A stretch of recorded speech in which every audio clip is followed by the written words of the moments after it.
In the previous module, you evaluated your dog's readiness for a junior hunt test. Hopefully you identified some strengths and weaknesses and areas that need just some general improvement.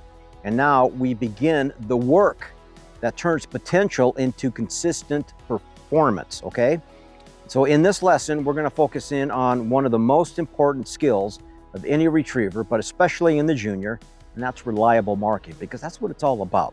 So strong marking builds confidence, it reduces confusion, and it allows a dog to perform naturally without constant handler assistance. So the goal here is just simple, to help your dog see the mark, remember it, and then retrieve it with a purpose. At the junior level, marking is the foundation of every retrieve. Judges want to see a dog that watches the bird fall, remember its location, and drives towards that area of the fall confidently. A dog with strong marking ability is going to appear focused and purposeful. A dog with weak marking ability tends to wander, hunt too early, or just become confused. Marking is not just about eyesight. It involves memory and especially confidence. And like any skill, it improves through proper repetition and structured training. Many junior level dogs struggle with marking in predictable ways. Some dogs just leave the line without a clear destination. They have no idea where they're going and begin hunting randomly. Other dogs are going to lose focus while the bird is in the air, and they fail to mark the fall area accurately. So some dogs rely way too heavily on handler assistance and want to be directed rather than trusting their memory or their nose. And many dogs just perform well on familiar training grounds, but boy, I tell you, when you go to a new location, especially a new state, a new area, well, that becomes a pretty big struggle in new environments. So these problems are normal, people, especially for young and inexperienced dogs. They just simply indicate that marking skills are still developing, and that's all right. It just takes time. That's why you don't want to rush into it, and you certainly don't want to create bad habits, so you really got to be careful and make sure you're ready to run at a junior level. So good marking begins before the bird is even thrown. A dog must learn to sit calmly in the field. If a dog is overly excited or distracted, concentration drops and marking is going to suffer. So before each training retrieve, take a moment to settle yourself and your dog down. It's the perfect time to do that in the last holding blind. Encourage calm attention. Make sure your dog is looking forward and engaged with the field. This quiet focus prepares the dog mentally to watch and remember the mark. And here's a basic drill when you're out, even with yourself. Place a holding blind out in the field and have one of those Dogtra remotes, okay?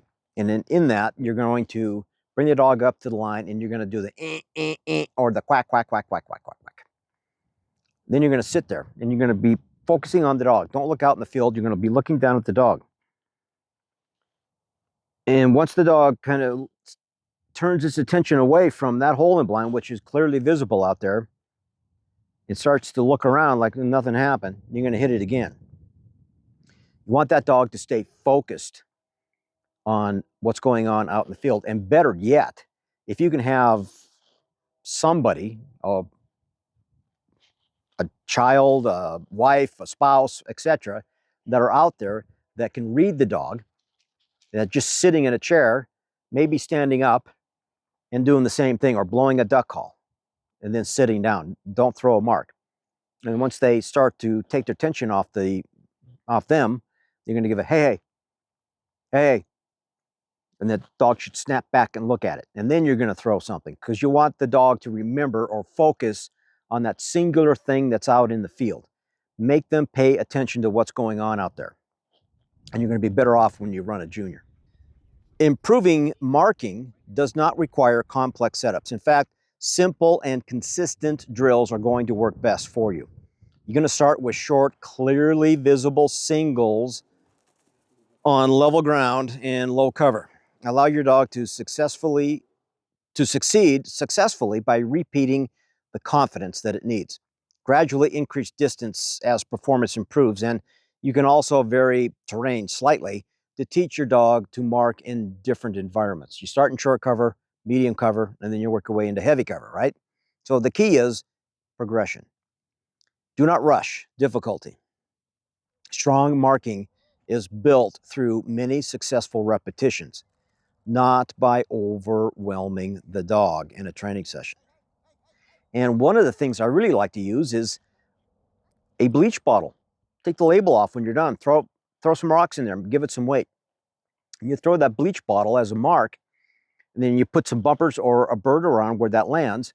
They can't retrieve the bleach bottle, but it gives them a visual sight to where they need to go to and makes them focus on what's going on in the field. So there's another tip for you. A well-trained marking dog learns to trust its memory. Avoid the temptation to handle too quickly.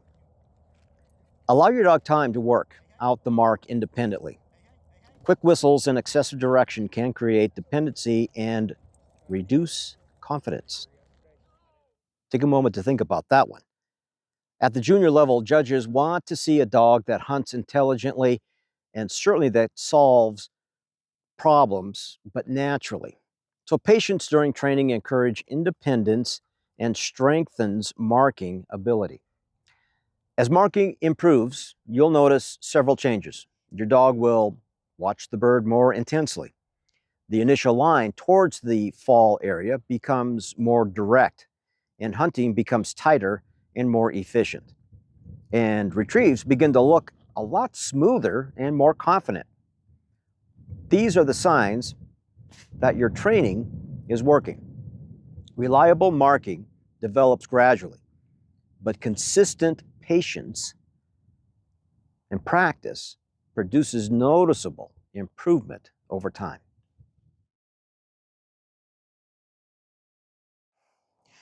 All right, this would be my typical junior setup.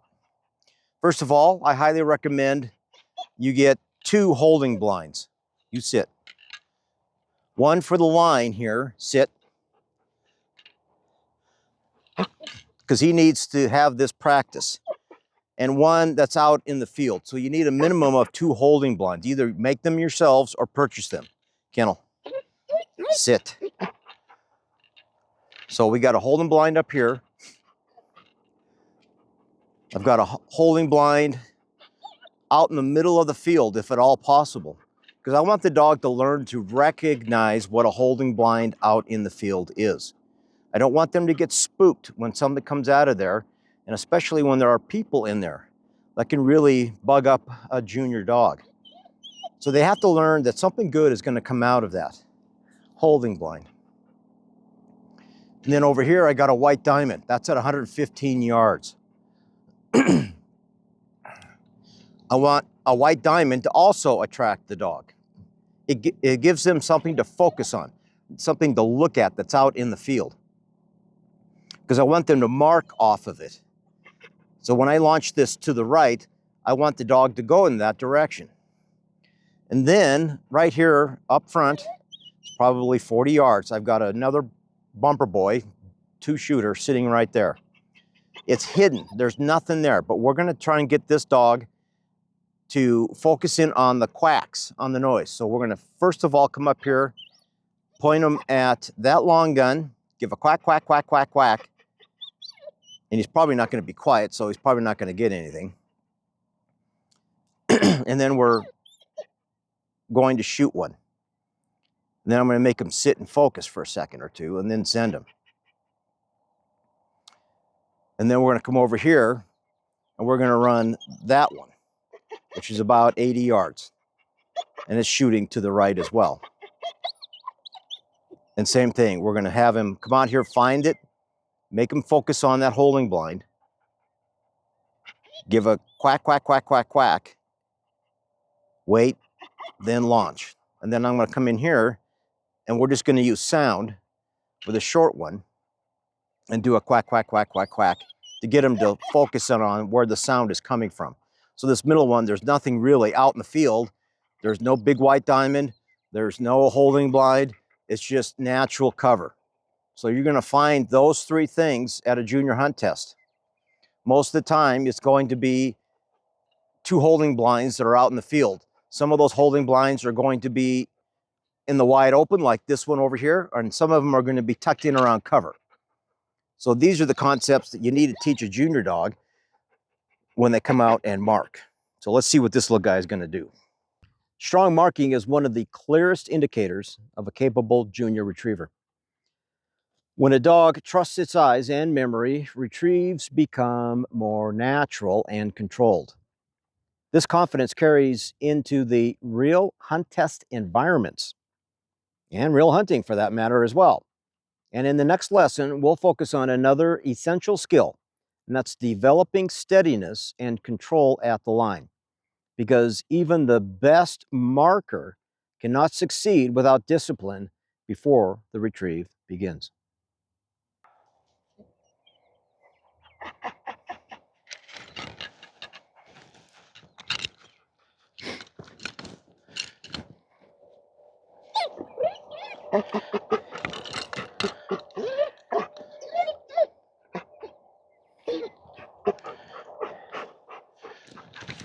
Sit.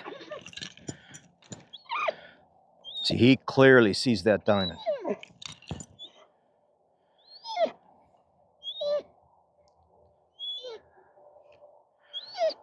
Now, if the dog were to look off of it like he just did there, I would probably you're probably not going to be able to hear it because it's so far away, but I have a beep feature. So I'm hitting the beep. I cannot hear it. Sit. Always give the last sit command before you signal a judge. So sit.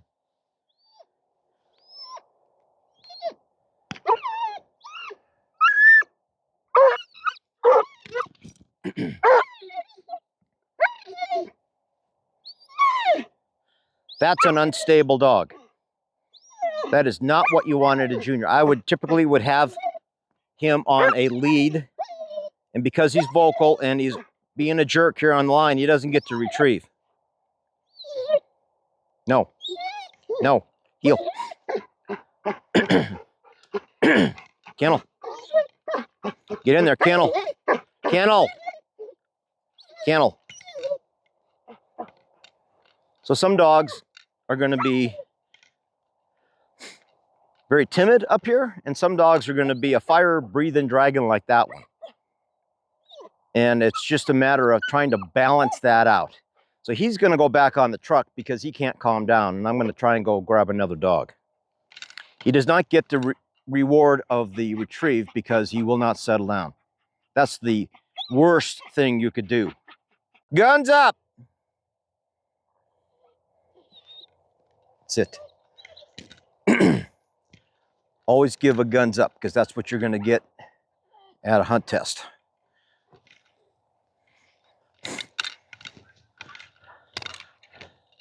Sit.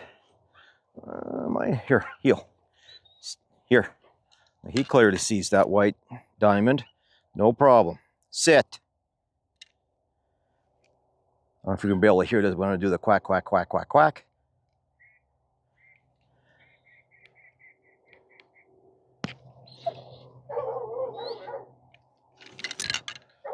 River.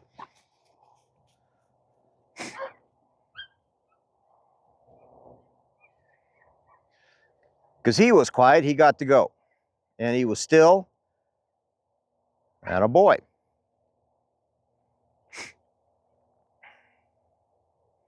And he got the reward of the retrieve.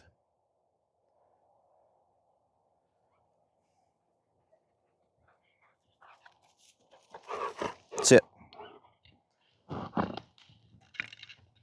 Sit. Sit. Heel. Sit. Now he clearly sees that holding blind, but I got to move the other camera. Sit. Heel. Here. See, he locked in on that. That's good. Sit.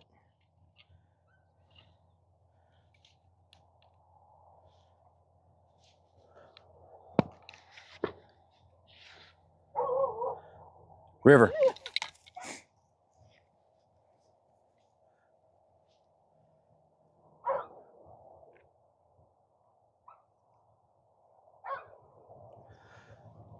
That would be a little harder than a normal junior test because it disappeared behind this cover up front.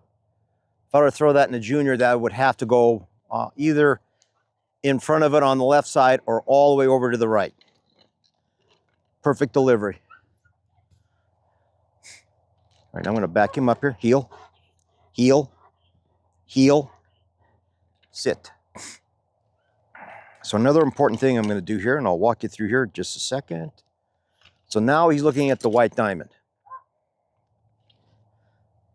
which is good. Now I want him to try and focus on nothing out in the field, and you're going to hear a quack, quack, quack, quack, quack here. He's looking at the noise. 28. River. Always give a number. If you can, wait a couple seconds to say a random number. Doesn't have to be a big deal, just a random number. Sit. Sit. So that right there would be a solo junior type of a test. Okay, so I've got a hold 'em blind out in the field, a white diamond, and in the middle here, it doesn't have to be in this order, but I did it this way because that cover in the middle was perfect for a short gun with nothing behind it. You can hide a winger back there, you can hide some kind of remote launcher back there, you can hide a person back there. That would work as well. So this would be my junior setup for a morning. Sit. And again, I've said this in other videos, but 99% of the time I'm wearing white out here because I want the dog to see me if I have to handle. Now, you can't wear white when you're out at a hunt test, but you can in training, and I highly recommend you do that. This dog's 3 years old, so he's well schooled in this particular setup. Okay, this is what I would have done with him when he was 1.5. I'd have a mark that was about normal distance in a junior, which is about 80 yards. Then I'd have a short mark that's probably about half that, 40 yards in the middle. And then I'm going to have a much longer than I expect to see at a junior at 115, 120 yards. So I give the dog 3 marks. So as we call this, singles off of multiple guns. Perfect setup for a junior, especially when you're alone. Took me like a half an hour, and that's it. And that's probably good enough for him for today. Especially if I have a really high drive dog, like I do, I put back on the truck. Just something simple once a day is perfect.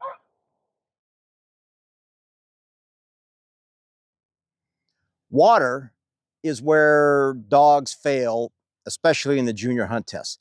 This is a big deal for junior dogs.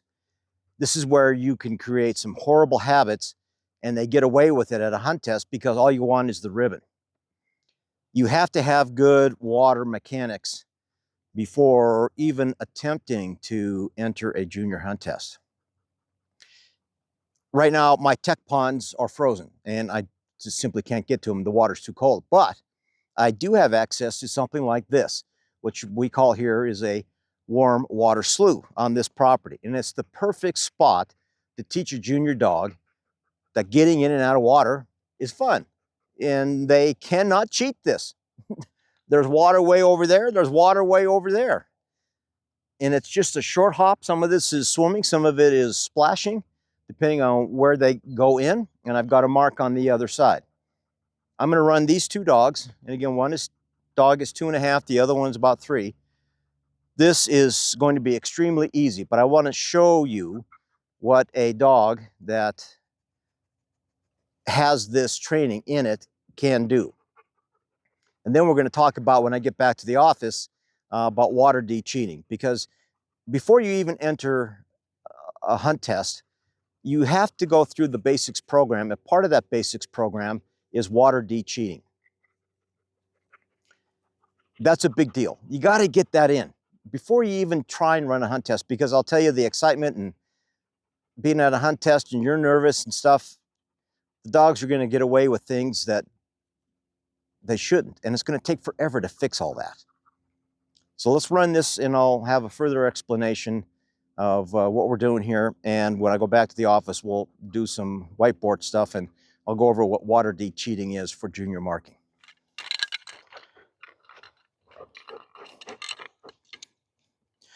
So we have identified the task. He clearly sees the white diamond. He sees the water. He's going to see a mark go off. So we have clearly identified the task with that white diamond. That's the point I want to make right here. Sit. Again, my focus should be right here on the dog. I don't care where that mark goes off. I want my focus to be right here on the dog when the mark goes off so I can get an instant correction if something happens here in training. So sit. So this is what you'd be doing in a junior. You can hold on to the collar. Sit.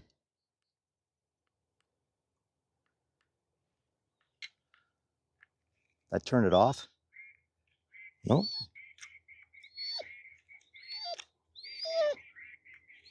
There we go. Sit.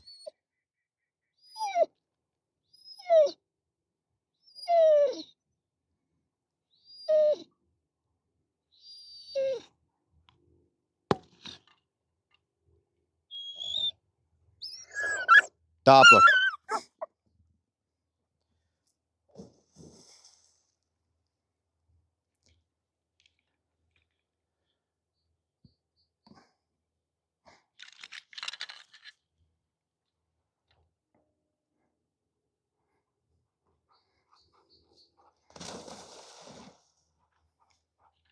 So we've taught this dog to go straight, heel, sit, sit, sit. See what he just did right there? I don't know if you caught that, but he shook. And that's a big thing about junior too. Sit down. Sit. You sit for a minute while I explain this. Sit down. Sit. This is one of the biggest caveats for junior dogs because the second they get out of water, all they want to do is spit the bird out and shake. So if I was going to teach this with a very young dog, let's say it's 6 months or older, I would have walked down to the water's edge and shot that mark. Okay? And then when the dog's coming back, comes up out of the water, I can collect the bumper because you have to deliver to hand. That's critical. Then I would repeat that, but I would take about 10 steps away from the water and repeat that. And try and get the compliance of here, here, here. As soon as they come out of the water, it's here, here, here. Sit down. Sit. Here, here, here, and collect it. If they spit it out, you tell them fetch. That's where your force fetch comes in. You tell them fetch, they pick it up, tell them hold. So as soon as they start coming towards you, you say here, hold, here, hold, here, hold, hold, here, until they bring it to you. Baby steps, water's edge, 5 to 10 feet away. If you get that well a couple of times, then I'd move to 20 feet away. And if you get that good, then move a little farther away. Because you should have done that in swim by, in basics. So this would not be a big deal for a junior dog. That's why I always preach, you got to go through basics. Your dog has to have basics training in the dog. That means force fetch, wagon wheels, double T, single T, force to pile, swim by, water de-cheating. All of that has to be in the dog's knowledge bank before you attempt to run a junior. So you don't have issues around water and coming up out of the water. In swim by, we teach the dog not to shake when they come out of the water. They can't shake until they deliver the bird in my hand. They shake, then they immediately have to sit down right next to me. So that I should have collected the bird right here on my side in the heel position, grab the bird, shake, sit. They can't get around, run around behind you. And I'll show you some swim by video here, but that's very, very important in the junior training regimen. So again, a channel like this is perfect spot for them to cross a water, piece of water. We squared this. This was not at an angle. That's fine. I don't have a problem with that. There's a land bridge over here on the left. If the dog were to run around that bridge, they would get in significant trouble. That's a lack of effort. But before I get to that point, you want to teach them not to do that. And you do that by starting down there on the water's edge. So where this land bridge over here is, I would put up a holding blind to block the dog so they couldn't, if they got in the water and they came back out and ran around, oh baby, that's lack of effort. That is not what we want. And it helps to have somebody over there when you're first teaching this. Kind of rambled on about the whole thing, but again, I just wanted to show you what this looks like. So I'm going to. All right, water de-cheating. Easiest way to teach water de-cheating is in a channel. Doesn't have to look exactly like this, but some type of a channel. And in this channel, it can be wider the better, to be honest with you, especially if I'm just beginning. I'm going to run the dog from right here at the water's edge. Then I'm going to have someone throw into the middle of the channel. Then throw, and this person's just going to walk from this gun station to that gun station and walk out to here. And you could even have 4 or 5, depending on the time of the year and the water temperature, etc. So what I'm trying to teach is I'm trying to teach the dog go straight out in the water, come straight back. I may have to put up a holding blind on either side just to convey to the dog, don't go around. And in fact, that holding blind might be a little bit out into the water. So I'm looking for just go get that, come back. Then this person is going to walk to this spot and then throw. And then we're going to come out and get that one. And hopefully they come back the same way. If they try and flare and want to come back around to land, that's where your person that's sitting out here throwing these marks can help. They can block the dog. They can get the bird or the bumper, then throw it back out in the water. Then you throw it way out in the water. So, stop them here. Then I would throw even farther out. So the dog has to go back out and then come back in. Anyway, you can just teach this and just teach it again and again and again. And then I would have this whole thing on the other side. Gunner, marks. Again, I would have just do the same thing, but just on the other side. So I don't know if I need to draw that out, but again, you're just going to start short, long, just keep getting longer and longer. Now you have to watch you're not tiring the dog because you don't want to create a bad water attitude. But if you can get 3 to 4 good training singles out of this, then put the dog up, and then maybe later that day or the next day, do it on the other side. So that would be step 1 of how I would teach water singles. Now, the other way, the other thing to help you with doing water de-cheating is to teach the dog to go straight. And I would do that on land first. And you can put out a white bucket and have a bunch of bumpers sitting there. You can have a whole bunch of white buckets out here. Just give them a target. And I'd have these anywhere from about 40 to 80 to 150 yards. And we're just going to line the dog up to that white bucket. So just to teach the dog to go straight, come back, go straight, come back, go straight, come back. So we're just teaching a dog to take and carry a line and just build that confidence. So that would probably be step number 1 before I did any water de-cheating, is just do it on land and teach them to go straight. And then I may add in the same thing. Let's just say I have a marker with a white disc on it with a bunch of bumpers. If I could find a ditch that looks something like that, I'm trying to get the dog to go across the ditch, and there may or may not be any water in that ditch. So I'd start here, then I just back up, back up, back up, back up. So I don't want the dog to run around the ditch. Even if I have to put up a holding blind right here, to convey to the dog, don't do that. Just to teach them to take and carry a line on land. Do that, then move into a channel setup.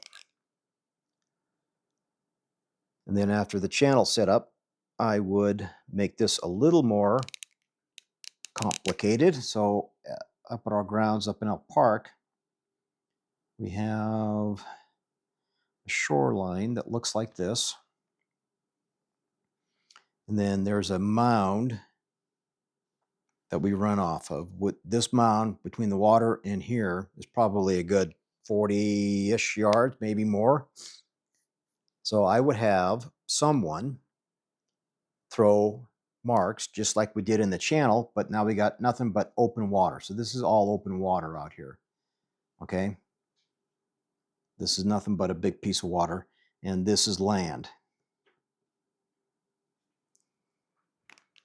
And I would teach this concept by having someone right there, and then I'm going to move the dog way over here, and I'm going to get him right against the edge of the water. Hopefully you can see that. Then I'm going to throw as big a mark as I can right to there. So the dog gets in the water, comes back. Then this person is going to move down, look familiar. And we're going to get that, and then we're going to move here, and then we're going to throw out in the water, and then we're going to do that. So that's the same thing as we just did on the channel concept.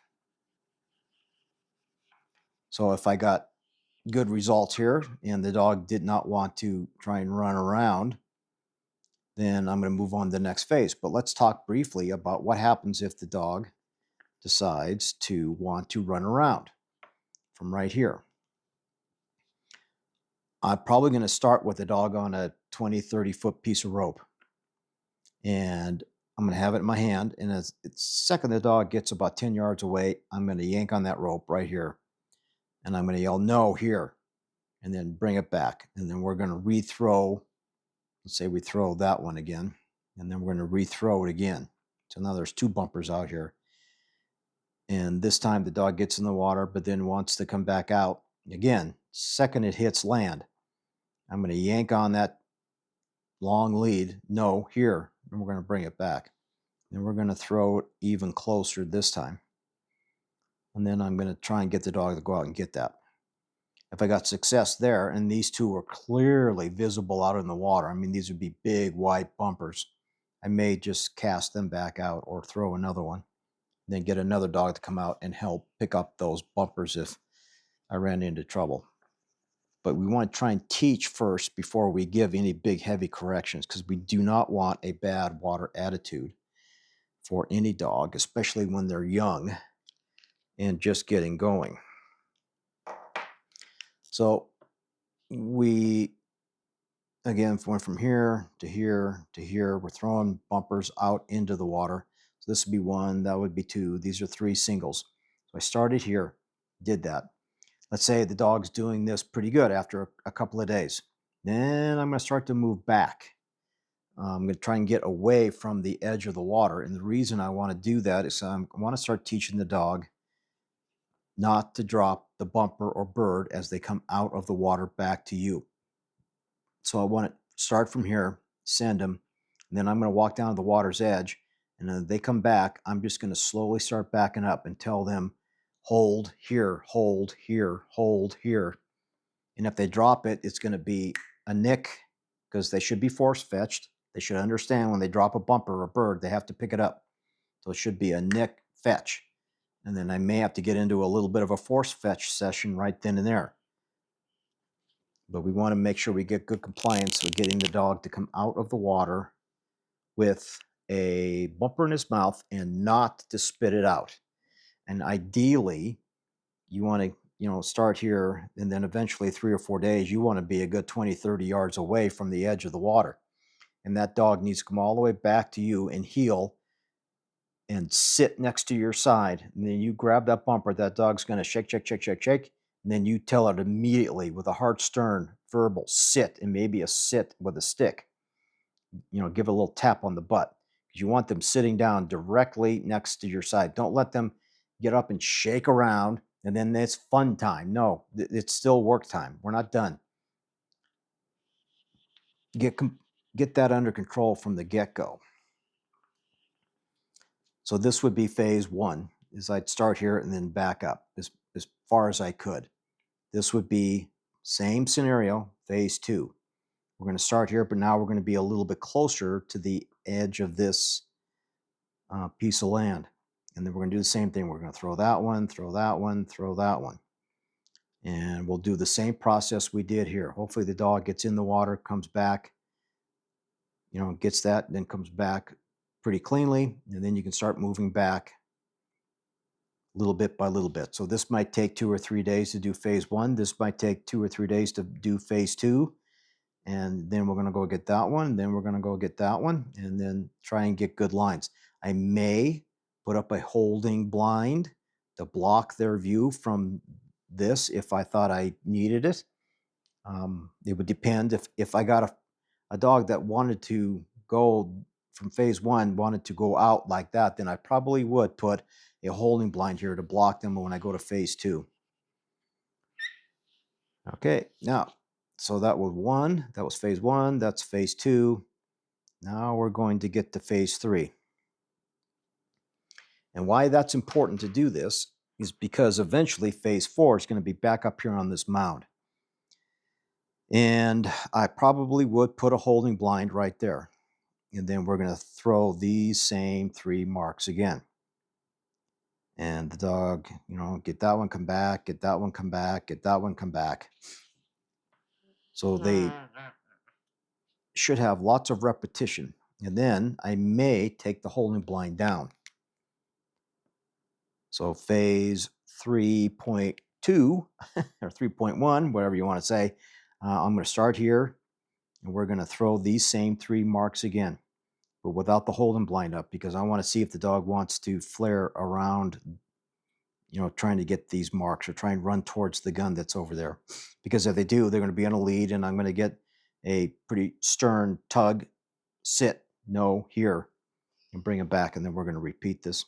But eventually, through attrition, we're just going to, grind away at that for, maybe 3 or 4 days at phase 1, 3 or 4 days for phase 2, 3 or 4 days for phase 3, and then we may take a day or 2 off, and then we'll come back to it maybe the following week, and then we may go through each phase all over again. But eventually in phase 3 here, my goal is to walk the dog back almost to the point where we're on the top of this mound. Because the farther away you get from the edge of the water, the more this door opens up that they want to go around. And again, I'm trying to teach more than correct up front, but there's going to come a point where you're going to have to correct more than teach. And that comes in phase 4. So now phase 4, we're sitting here. So we taught them this. They should understand phase 1, phase 2, and phase 3. Now in phase 4, what I want is to mark a water entry. So I want like a little piece of orange ribbon on both sides of where I want that dog to get in the water. This person is, up close and throwing a big mark out into the water. So I may start phase 4 down at the water's edge, and then come about halfway back on the next one, throw the same mark again. We're just going to sit here and throw the same mark. So we start here, we came back here.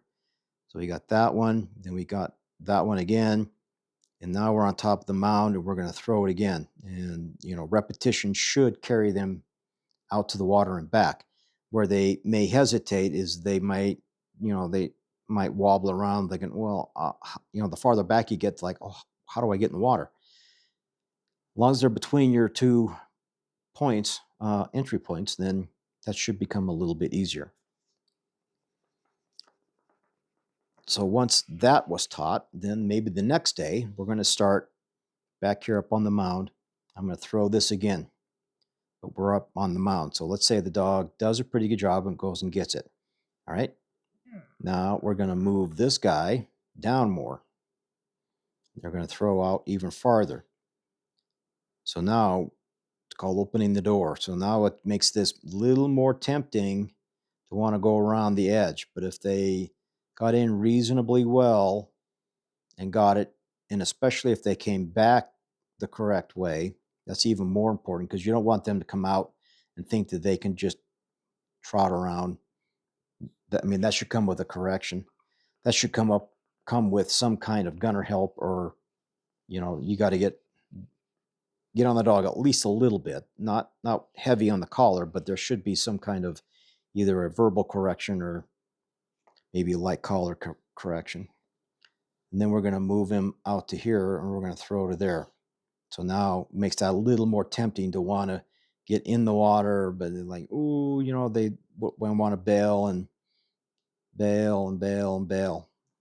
But if they stay in the water, as long as they come, even if they come close to the water's edge, the land, they're good. And swim by should be taught before you do any of this. And I'll come back to swim by here in a minute because this would help in swim by. And because the last phase, phase 5, for this particular spot, okay, we're going to put the gun out farther. We may start here, and I would throw close to the edge of the water. And then here, I'd throw close to the edge of the water. And then here, I'm going to see if I can't get it just on the edge on the land and try and get that, and that on singles, ideally. So what happens, right, if the dog cheats? So you've taught this, and you taught it well, and you feel that the dog has full understanding of what you're asking. So you come back to phase 3 or 4, and the dog cheats. And again, you try attrition where you stop them. If they start to go this way, after you throw a mark even out to here, from this location, right in here would be a no, would be a big full blast whistle, and no. Maybe you have your lead because you can clearly see that they're going to commit to the cheat. Then I would stop them, bring them back, try it again. And if they did it again, let's say they get to here this time, or maybe say they go here and then they want to go around. Then again, stop there, stop, no, here, bring them back. Now you have told them over and over again not to go that way. Now, the dog is insistent on doing that. So the dog 4 or 5 times has gone this way, and the no nick here or sit nick here isn't working. So we'll throw that mark. The dog goes here. I'm going to let it go all the way around and get that. But right in here comes e-collar corrections. Say the dog is on a level 3. That's his normal stimulation on an e-collar. This is going to be a 3 low, 3 low, 3 low, 3 medium, 3 medium, 3 medium, 3 high, 3 high, 3 high, until he gets back in the water and gets that bumper. And then what is the dog going to do once it gets the bumper in the water? If he wants to come back out the same way, it's going to be the same thing. 3 high, 3 high, 3 high, 3 high, 3 high, 3 high, 3 high, 3 high, and then no pressure once they get into here. So it's going to be a continuous, and probably it's just going to be uncontinuous, but I'm just going to continue to hit the buttons for 3 to 5 seconds. Hold it down for 3 to 5 seconds, wait, 3 to 5 seconds, 3 to 5 seconds, 3 to 5 seconds, 3 to 5 seconds as the dog is in this zone. And then we're going to throw it again. And that is the big question. What will happen after they got this e-collar correction? You're going to have one of several things. One, the dog's going to say, oh, I'm not going that way. I'm going to get my butt in the water and I'm going to go out there and get that. And the second it does, oh boy, you better be louder than a high school marching band with praise. I mean, you better be hooting and hollering, telling that dog, good dog, good dog, good dog, especially if it comes back. But some dogs will say, wow, I'm not going to go this way because I got in trouble. So I'm going to go even farther out. and try and come back in and get it. Well, guess what? This is the same exact correction. So it'd be 3 low, 3 high, or excuse me, 3 low, 3 low, 3 low, 3 medium, 3 medium, 3 medium, 3 high, 3 high, 3 high, and then off. When you don't want them to be afraid to go around a gun. So I don't want to put a lot of pressure next to a gun. And then we're going to try and do it again. And if they go even farther out the next time, well, guess what? This is where the lightning comes in. You've told the dog not once, but twice, 3 times, you're out. This is going to be a high 6 or a high 7 correction right here. Boom. I'm going to nail them right there. No, get in here. And then we're going to move up about halfway. Get the dog to come back. We're going to rethrow that. Coming up halfway, I want to show them how to get out of trouble. They got into trouble here, got into trouble there, got into trouble there. We'll move up halfway. We're going to throw it again. This is how you get out of trouble. And again, they go and get that. That should come with a lot of praise. And then I may move back a little bit more and do it again, and a little bit more and do it again, but then end on a good note. End on a positive, not on a negative. And then we're going to come back and we're going to try this all over again, maybe in a day or a couple of days later. That's how you would handle that kind of a cheat to get the dog to comply with your will. Now, after I taught it going this way, we taught it from here. We have the mound. Well, now I'm going to move my line over here.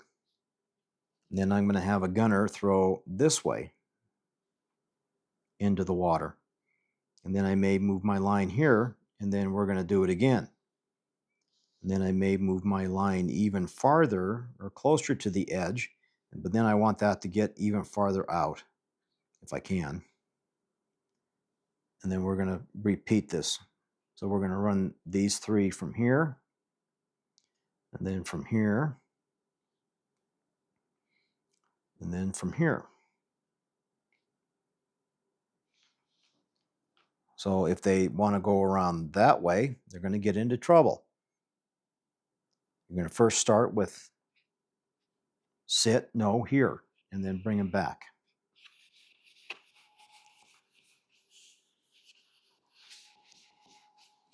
All right, and then up on our club grounds, we also have what are called tech ponds.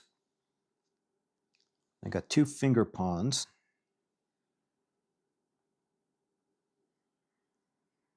One's a little fatter than the other, but this is water, and this is water. And then up here is a ridge line. So to get down here is an actual drop off. You're going to have to drop down to get to the water's edge. So this one is where I do my swim by. So my swim by piles of bumpers are going to be there, there, and there. And I'm not going to get into swim by too much, but this should be one of the prerequisites before doing water de-cheating. You want to teach the dog to square into the water, go to a back pile, and just keep doing that. And you want to keep coming back up until you can get up here on top of the ridge. And the dog holds the bumper all the way out of the water, climb up the ridge, and come and sit next to your side. Then we're going to go to the back pile, and we're going to stop them in here, teach the dog how to tread water, and then give it an over, or give it an over, or give it a back. And then we're going to just basically treat this as a single tee on water. So we've got that down. Now we're coming to these same ponds, and we're going to try and do some de-cheating. So I would have a gunner close to the edge, but with a big throw that way. And I want the dog to get into the water, get the bumper, come back. I don't want them coming around. That's where this gunner can block and tell the dog no, try and get the bumper from the dog if at all possible, and then throw it back out in the water and have the dog come back in. And then I'll have the gunner come to this spot where you just threw to, throw here, then throw here. You get the idea. And then throw here. Okay. So we're teaching the dog to cut the corner, go fat, get close to the corner. And then if I was going to make that even harder, let's say they did that really well, then I would try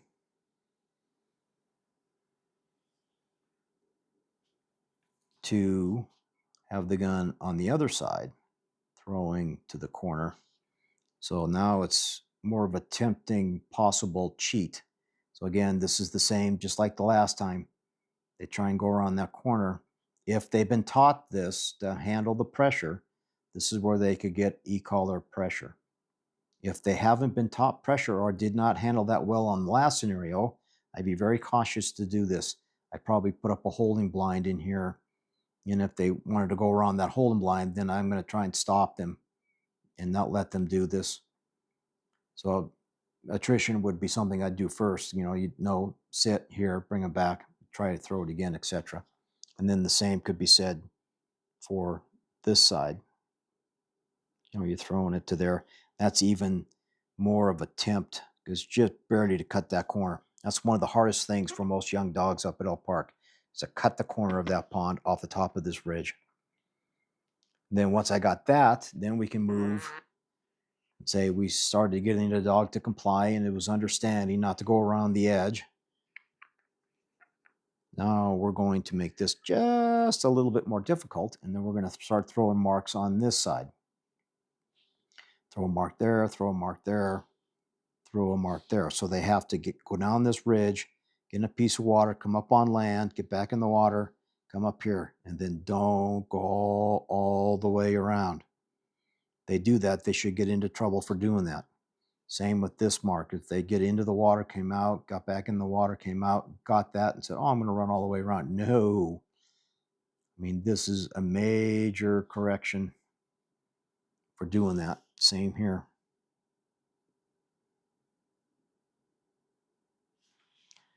Okay. So the last thing I would want to teach as part of a de-cheating deal is the same tech water. But now we're going to treat this as a wagon wheel. Instead of throwing marks, we're going to put out some kind of visible marker. And I like to use white discs. I have a series of white discs out here that can come up off the ground. Then my line's going to be up here. And then it's just a lining drill, just trying to line to each of these.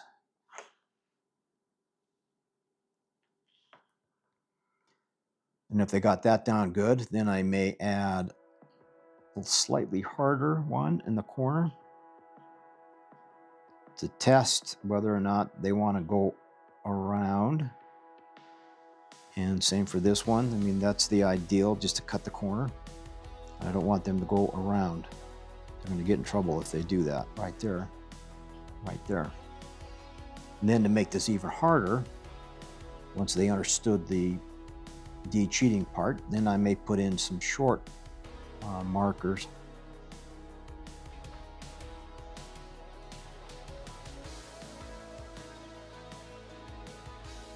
I'll do the long ones first, and then I'm going to come back and try and get the short ones. And you can really get technical with this whole setup. And just teach them, don't go around. Go where I tell you. Go ascend.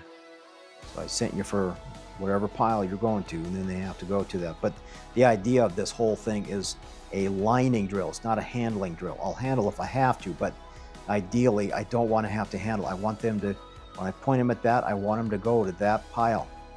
If I point them to that one, I want them to go to that one. If I point them at the short one, I want them to go there without any handling.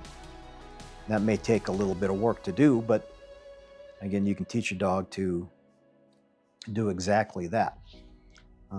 So lining, teach the dog to go straight, will help you on the de-cheating process. Start on land and then move to water.